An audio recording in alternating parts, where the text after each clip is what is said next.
Hey, welcome back to the channel. In 1 week's time, we're going to have the provincial election here in BC. I've done videos already on the provincial policies by the two leading parties, the Conservatives, the BC NDP, but in this week's video, I want to talk a little bit about what they are doing for you or what they plan to do for you if you own a condo or a townhome, specifically a strata property. There's going to be some tie-ins to what's happening around the world and even here locally right now.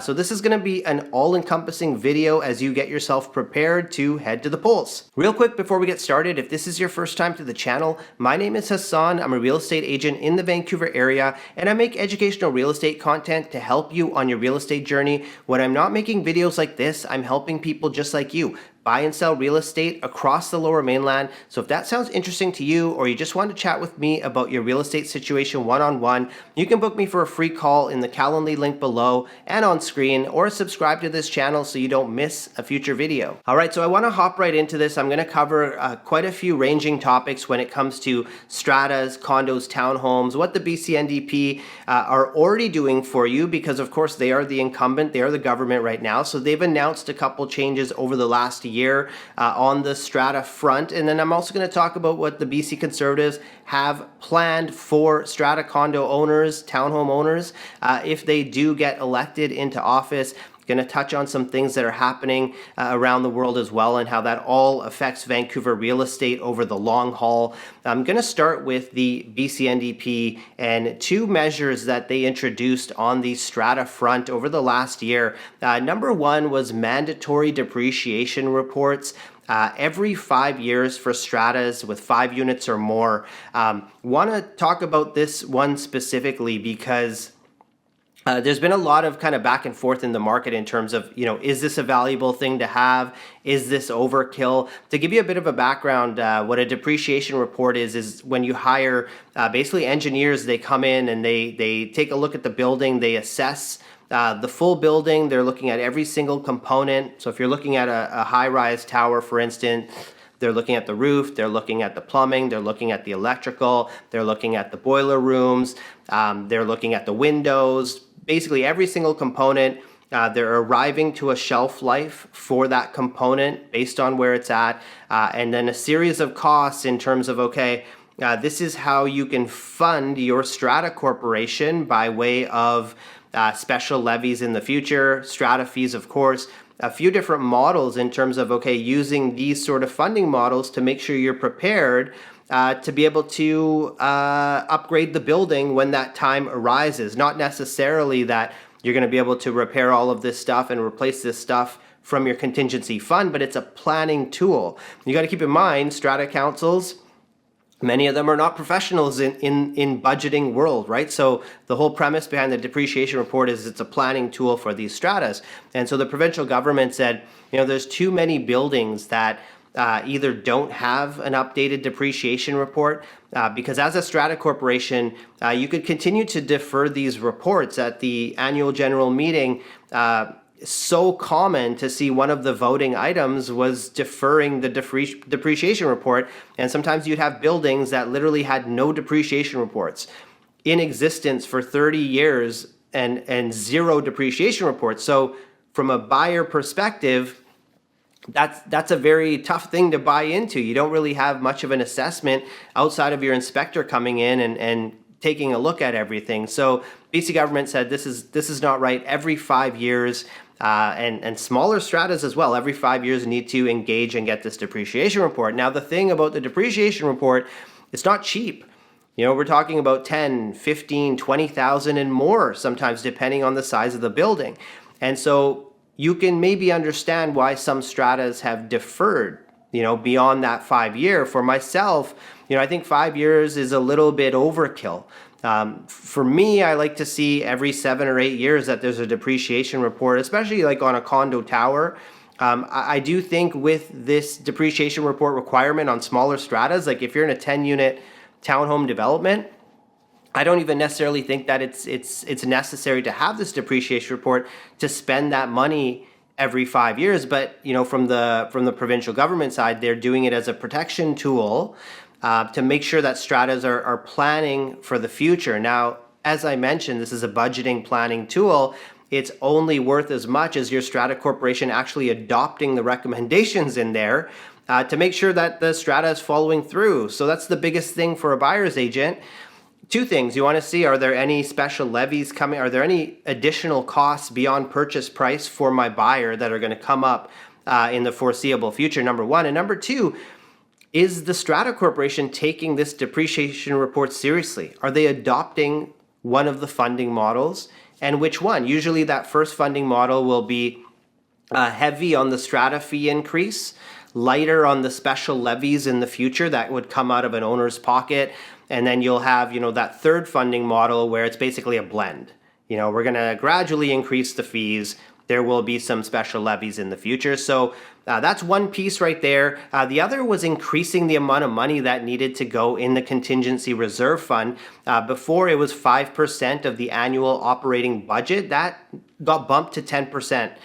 So now basically stratas need to contribute more to the contingency reserve fund, which is basically the rainy day fund, the emergency fund. If something comes up unexpected or not, something smaller, sometimes they'll pull from that contingency fund. So if we look at these two things to, help the condo or the townhome owner, generally, they are increasing costs on the owner, but they are in many cases putting that owner in a better position for the long-term future. I always say that a building, again, I'm going to reference a condo tower that has a recent depreciation report, it helps to hold some value. Anytime you can bring certainty to the equation, it's not an appraisal, of course. There's no dollar value put on the value of the unit, but when you have some certainty that you can show along with the rest of the buyer document package to a buyer, and there's a recent depreciation report in there, I do think it helps with the sale. It gives some comfortability to the buyer.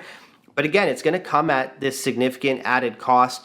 Funding the 10% towards the CRF, I think that's quite important, because I've seen many underfunded contingency reserve funds out there.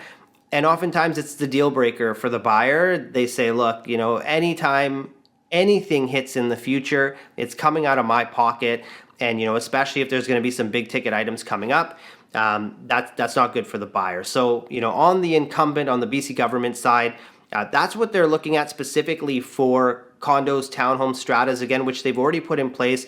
I'm not talking about their entire housing platform, and I won't do that about the Conservatives as well. If you check back a couple videos, I did talk about the Affordable Housing Initiative by the BC NDP, the Rustad rebate by the BC Conservatives, but I do want to talk about what the Conservatives have planned for strata owners, stratas in general, and it involves insurance. And the reason why this is such a big topic is, if you've been paying attention to what's happening in the world right now, in Florida, Hurricane Milton, which, sadly is devastating Florida right now. And, this is not, I need to preface this by saying this is not a real estate situation. There's much more worse things happening based on this tropical storm than anything real estate related. But, what is happening on the real estate front, how that, ties into this, is insurers are basically saying, we don't want to insure properties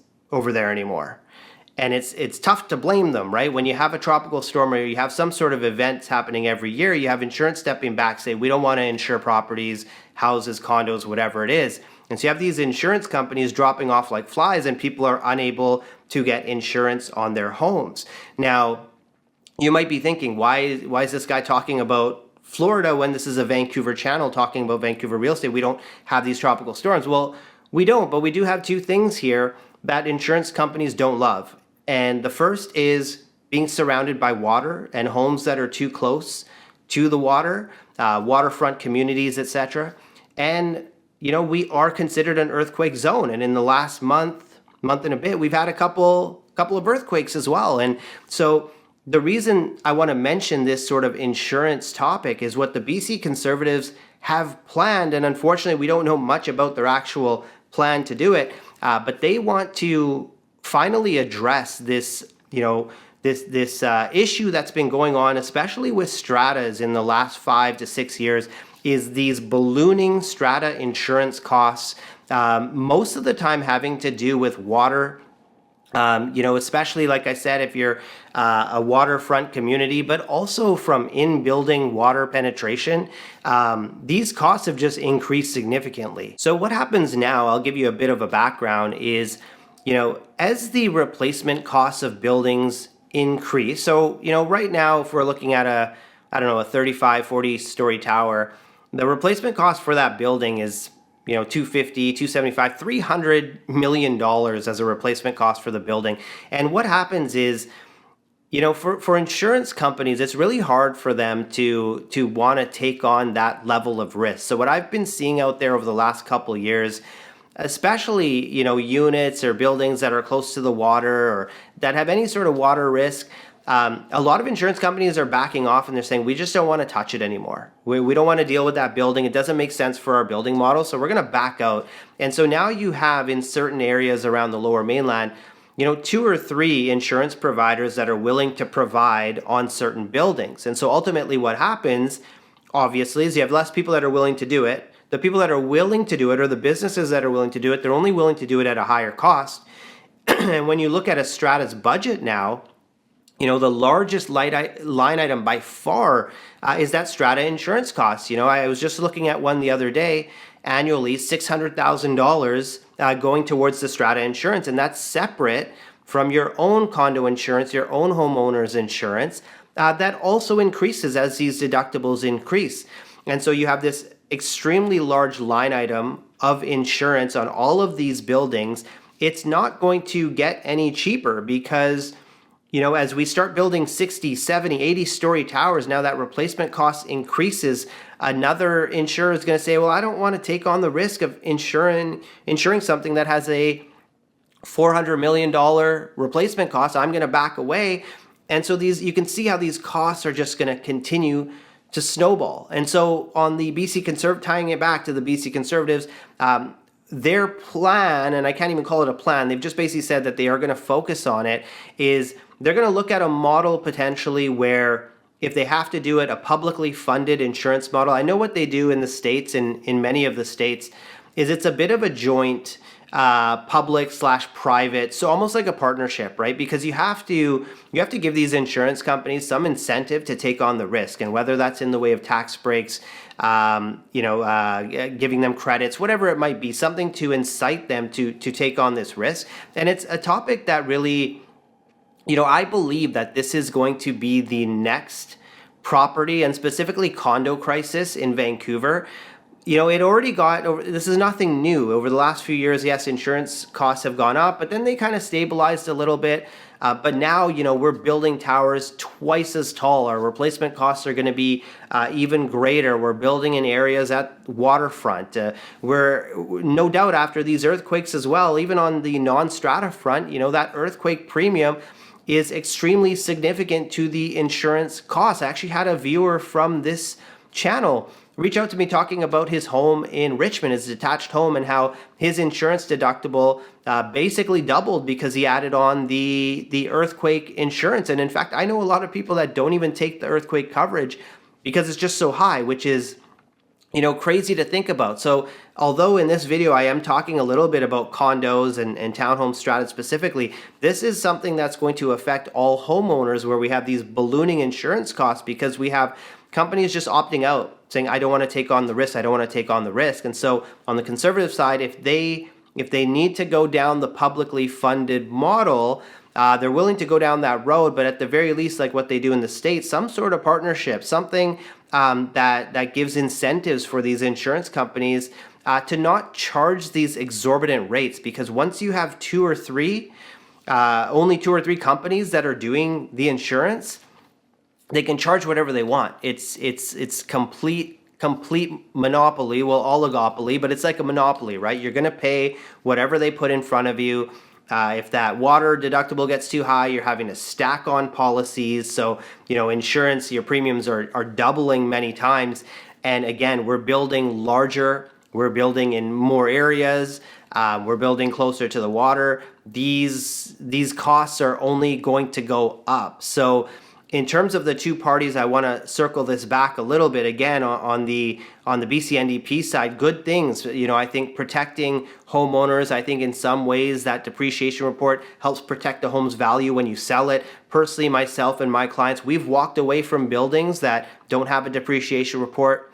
So you have a less set of buyers that are going for that, and I think funding that CRF, it's an important thing. It's costly. It comes out of your pocket, of course, and provided that your strata corporation is doing well with budgeting and using that depreciation report tool, I would personally like to see more on the BC Conservative plan surrounding strata insurance, because I believe this is an incredibly big topic. It's not a sexy topic, right? This is not exciting to talk about. Nobody likes to talk about insurance, but it's so significant. And unfortunately, we're a week away from the election. We're not going to have any details on it, but I would love to see more on that plan. What exactly does that entail? How is that going to look? Because I can tell you right now, in the next 5 to 7 years, this is going to be a significant impact on household costs. We already see it with new building pre-sale strata fees, right? So new buildings that are launching right now pre-sale,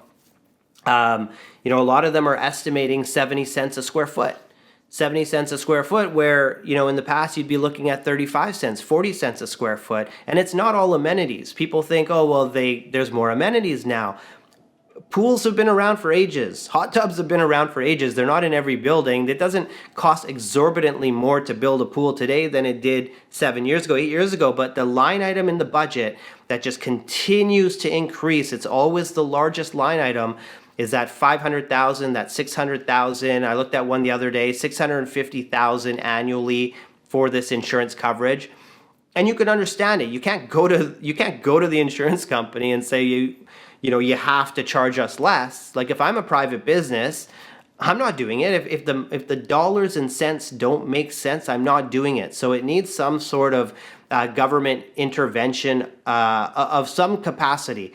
So we'll see exactly what that might look like. I should say we might see what that might look like after the following week, after the election. But I hope you got a bit of a understanding of what's happening on the strata side of the equation, on the BC NDP side, the BC Conservative side. Hopefully you found this video helpful. If you did, hit the like button. What that does is it takes the video and it sends it out to more people so they can also learn from it. And again, if you wanted to chat about your real estate situation with me, you can just book me for a free call, or you can send me a text, give me a call, shoot me a message, whatever's easiest for you. And if you have any questions, any thoughts on the housing platforms of any party, feel free to put them in the comments below. We can get a discussion going. But I hope you got value and you enjoyed this week's video, and I look forward to seeing you next week.